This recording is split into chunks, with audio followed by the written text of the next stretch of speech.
अस्सलाम वालेकुम नाजरीन, मैं हूं अब्दुर्रज़ाक खट्टी। जस्टिस काजी फायद ईसा ने सदारती रेफरेंस में सुप्रीम जुडिशल काउंसिल के फैसले में पैराग्राफ 2 तक 11 पर नज़रसानी करने की एक दरख्वास्त दाखिल कर दी है और सुप्रीम कोर्ट ने आने वाले हफ्ते में यानी 8 दिसंबर मंगल को ये दरख्वास्त सुनने का फैसला कर दिया है। बहुत सारे हवालों से ये दरख्वास्त जो है वो इंतहाई अहमियत की हामिल है, जबकि इस दरख्वास्त में कुछ चीज़ें ऐसी शामिल की गई हैं जो हैरान कुन हैं और आम मीडिया पर अभी उसको सामने नहीं लाया गया। और आज इस प्रोग्राम में हम इस पर भी बात करेंगे कि आखिरकार जस्टिस काजी फायद ईसा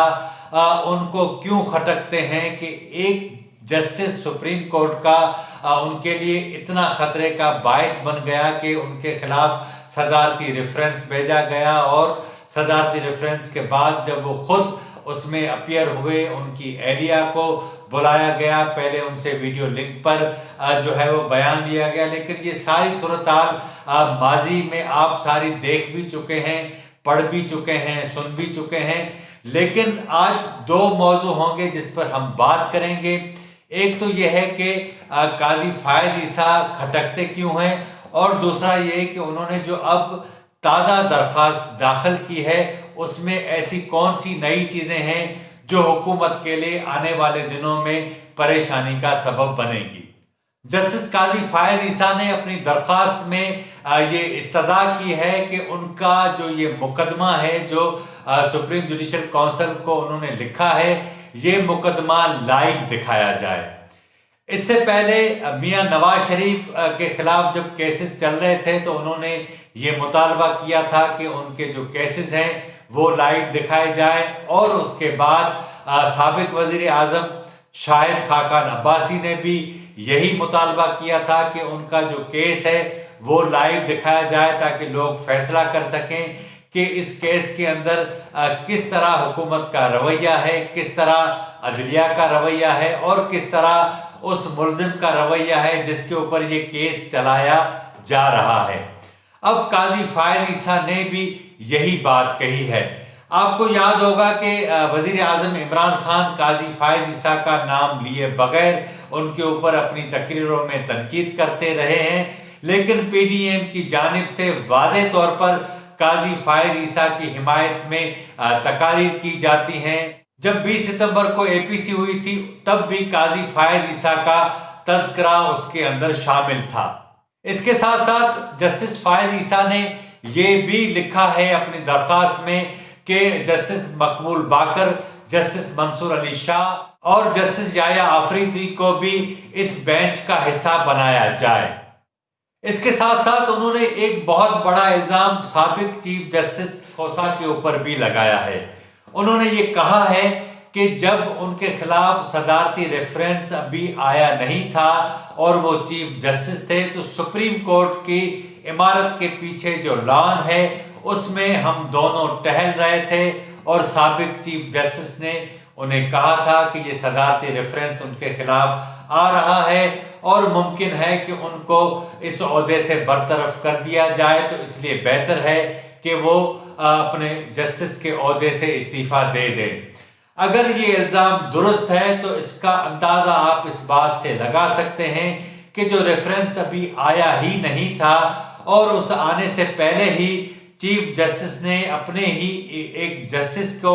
ये मशवरा दिया कि वो अपने ओहदे से अलग हो जाए, इस्तीफा दे दें, नहीं तो उनके मसाइल में मजीद इजाफा होगा। इस बात से अंदाज़ा लगाया जा सकता है कि किस तरह के हालात थे। और अगर सुप्रीम जुडिशल काउंसिल उनकी ये दरख्वास्त सुनती है तो आने वाले दिनों में मुमकिन है कि एज गवाह के तौर पर जस्टिस खोसा को भी बुलाया जा सकता है। लेकिन ये बात कब्ल अज वक्त है कि क्या जस्टिस काजी फायद ईसा के इस इल्ज़ाम को सुप्रीम कोर्ट सुनेगी भी या नहीं। दूसरी बात यह है कि जस्टिस काजी फायद ईसा ने अपनी इस दरख्वास्त में हुकूमती ओहदेदारों की जो बैरून मुल्क जायदादें हैं उनका भी तस्करा किया है। लेकिन इस तस्करे में जो सबसे अहम बात है वो ये है कि साबिक लेफ्टिनेंट जनरल आसिम सलीम बाजवा की اہلیہ کے اثاثوں کا بھی تفصیل سے ذکر کیا گیا ہے۔ میں آپ کو یہ بھی بتاؤں کہ انہوں نے مختلف معاون خصوصی ہیں جو وزراء ہیں ان کے نام لکھے ہیں، ان کی جائیدادوں کی تفصیل لکھی ہے۔ تحریک انصاف کے بلوچستان کے جو ذمہ داران ہیں ان کا بھی تذکرہ کیا ہے۔ انہوں نے کہا ہے کہ بیرون ملک جو جائیداد ہیں ان کی تفصیلات پیش کرتے ہوئے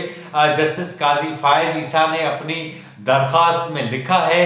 کہ زلفی بخاری، یار محمد رند، ندیم بابر، شہباز گل، عاصم سلیم باجوہ کی اہلیہ مرزا شاہد اکبر اور اس کے ساتھ ساتھ فیصل واوڈا اور عثمان ڈار کی املاک کا بھی اس درخواست کے اندر ذکر کیا گیا ہے۔ انہوں نے اپنی درخواست میں لکھا ہے کہ ندیم بابر اور شہباز گل کے امریکہ میں گھر ہیں، عاصم سلیم باجوہ کی اہلیہ کے امریکہ میں 13 کمرشل اور 5 جو ہیں وہ رہائشی جائیدادیں ہیں۔ اس کے ساتھ ساتھ فیصل واوڈا کی لندن میں 7 جائیدادیں ہیں، ملائیشیا میں 1 جائیداد ہے، جبکہ دبئی میں بھی 1 جائیداد ہے، اور اس کے ساتھ ساتھ عثمان ڈار کی بھی برطانیہ میں 1 جائیداد ہے۔ اب یہاں سوال یہ ہے کہ جسٹس قاضی فائز عیسیٰ نے یہ درخواست داخل کیوں کی؟ انہوں نے واضح طور پر اس بات کا بھی تذکرہ کیا ہے کہ ان کی جو ذاتی معلومات تھیں وہ FBI کے ذریعے لیک کرائی گئیں۔ انہوں نے یہ بھی کہا کہ سپریم کورٹ نے جو فیصلہ دیا تھا جون میں، اس حوالے سے انہوں نے یہ کہا کہ سپریم کورٹ کے اس فیصلے میں کچھ ایسے معاملات تھے جو انتظامیہ کے حوالے کیے گئے اور وہ حکومت کے ماتحت FBI ادارہ ہے اور وہ ان کے خلاف کام کر رہا ہے۔ اب سوال یہ ہے کہ جسٹس قاضی فائز عیسیٰ کھٹکتے کیوں ہیں؟ آپ کو یاد ہوگا کہ کوئٹہ کے حوالے سے جو وکلاء کے اوپر حملہ ہوا تھا اس کا فیصلہ وہ بھی ایک تاریخ ساز فیصلہ تھا۔ اس کے بعد فیض آباد دھرنا کیس میں جس طرح MQM اور شیخ رشید اور دیگر لوگوں کا انہوں نے نام لیا، اس فیصلے میں تذکرہ کیا، ISI کا تذکرہ کیا تھا۔ جسٹس قاضی فائز عیسیٰ کھٹکتے کیوں ہیں؟ اور اس کا سادہ سا جواب یہ ہے کہ 17 ستمبر 2023 کو justice Qazi Faez Isa supreme court of Pakistan کے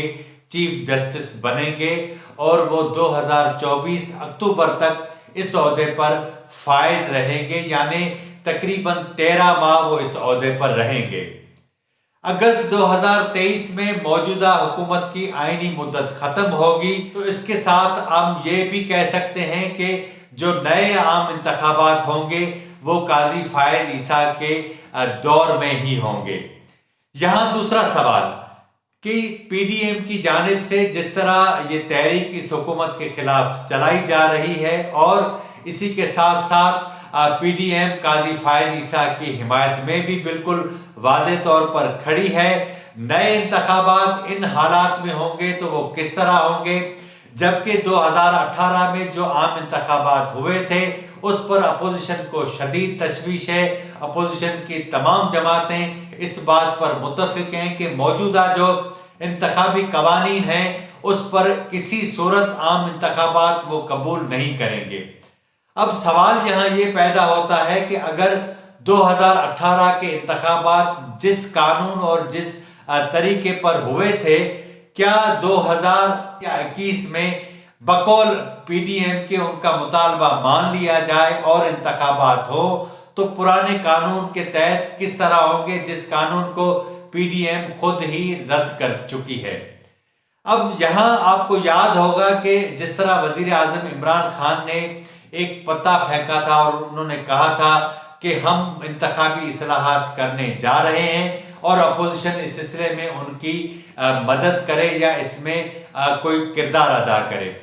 اپوزیشن واضح طور پر یہ کہہ چکی ہے کہ وہ کسی صورت میں اب اس حکومت کو